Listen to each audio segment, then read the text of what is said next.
Hi guys, another simple recipe today. This is stir-fried cabbage, which I have prepped in this bag. Okay, so you can see I just need to, because they are big pieces, some of them because it's not Indian style, so some of them are like this, big pieces like that. So all I have to do is like break it up like that, or whatever. It doesn't matter really, because once you stir fry them, it doesn't matter how it they don't really need to look in a particular shape.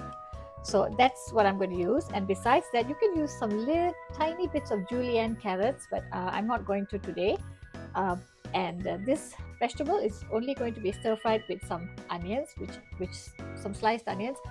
The little shallots would be better. I don't have it, so you can use like about 2 or 3 small shallots sliced, or this is like about half a medium-sized onion. Okay, this one. And I've also prepped some garlic, which I'm going to tumbo. So tumbo in Bahasa Malaysia is pounding it on a mortar and pestle. So this one my daughter managed to have, so I'm just going to use about 3 cloves. I'm going to pound this. You can use more if you want more flavor.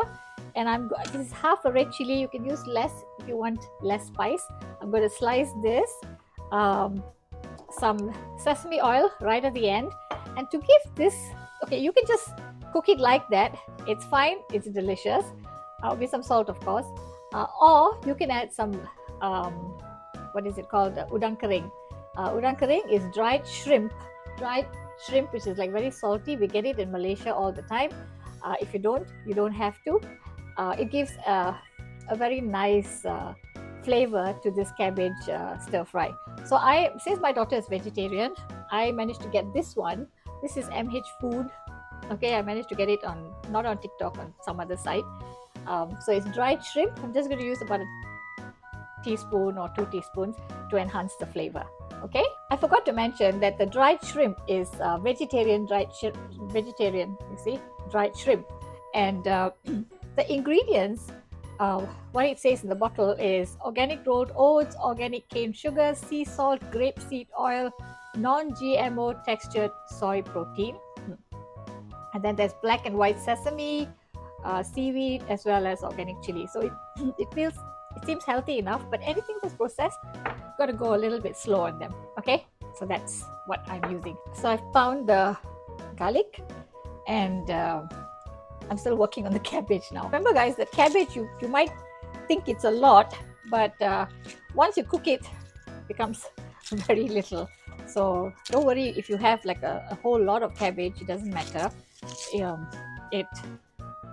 Once it cooks, it becomes soft, and then you don't even it doesn't look as much anymore.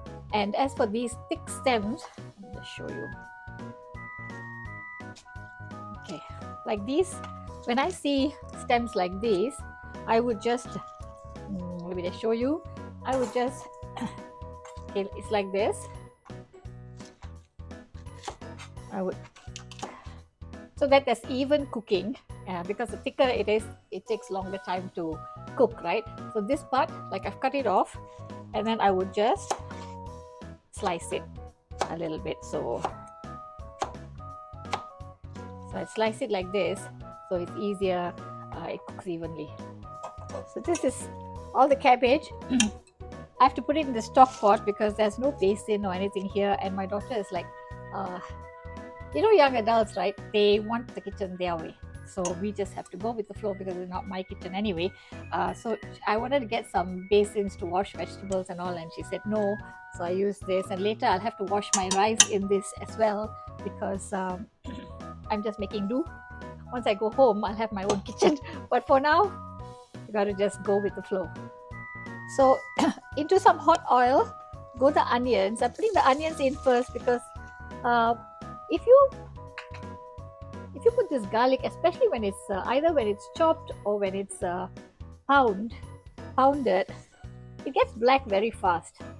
So I tend to put the onions first, unless if it's sliced. So I'm going to put some water in here.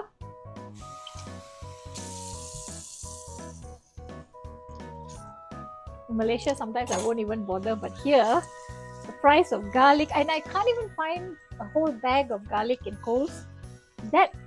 This garlic, guys, this one is the last bit from a bag of garlic that I got from the Indian Plaza, which is the Indian store here.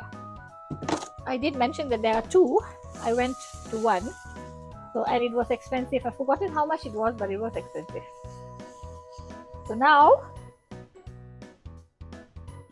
I'm going to add the chilies. Let that stir. Stir it and let it soften a little and sort of turn a little brown. Now I'm going to add the thick parts of the cabbage. I think they were like the veins of the cabbage that I sliced. I'm going to add that in. And if you have little julienne carrots, when I say julienne, it's sliced like matchsticks, okay, like lidi. So that's you add that here as well. And right after, if you're using dried shrimp, this is when you add it as well. Since mine is already like a cooked shrimp kind of a thing, I'm not going to add it here. I'll probably add it right at the end. And now to add this cabbage. Remember, it will, this is one big one that I think. So remember that it will soften and they will kind of shrink in size. So you don't have to worry if they sort of like, the entire pot is like overflowing. Right now maybe, but later it'll be fine. Just give it a little bit of a stir.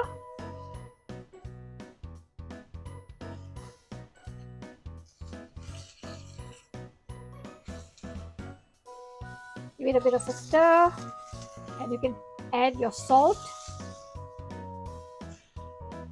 If you want the salt to go into the membranes of the vegetable, so the vegetable starts tasting nice. I'm going to go slow with the salt because this bottled shrimp, this one might have salt in it. So I'm going to go slow with that. And now to add some water, give it a bit of a stir, add a little bit of water, close it and let it cook. Put that water from here, stir it, put it in there.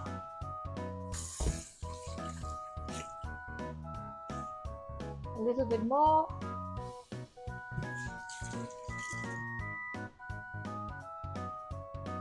I'm going to stir it once again, and then I'm going to cover it and let it cook in its heat. Also turn on the heat to high heat. Oh, I love it when cabbage is like half cooked. You have to put it in higher heat, guys. I had lowered the heat just now, so high heat is better. And the cover.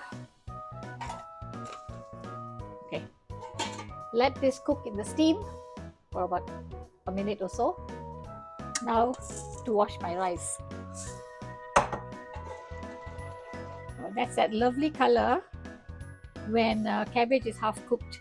See, you can see it's slightly greenish, slightly yellowish, slightly white. Don't let the whole vegetable get translucent, then you know that it's completely cooked. So I'm going to give it a stir. Now it's time for you to taste it as well. Give it a quick taste, and you will know how much of this to put in. I'm just going to add it right at the top, guys. I'm not going to put it all over right now because I want it to look nice, but later as you eat, you can stir it properly. So it's all done. Okay, I'm going to plate it now, and I will let you see it. Make sure you know that it tastes, it's salty enough. Okay, that's enough. For my liking, that's enough because I know that this is going to give more of a salty taste. Doesn't that look yummy? Now I'm going to take a little bit of this, just about half a teaspoon, and I'm going to put it on top. Okay, so when we eat, we will be stirring it. So that's for aesthetic value, guys. So it looks pretty. So everyone, this is the delicious stir-fried cabbage with either dried shrimp or vegetarian dried shrimp. Okay. So do follow me if you like what I do. Here's Shakila Shanmugam signing off. Bye everyone. Guys, as usual, I forgot. I had to forget something. Okay, so this sesame oil, just a little bit on the top. It would have been good if I done it while it was still, frying in the pot. But now all you have to do is stir it. It's fine as well. Okay, bye guys.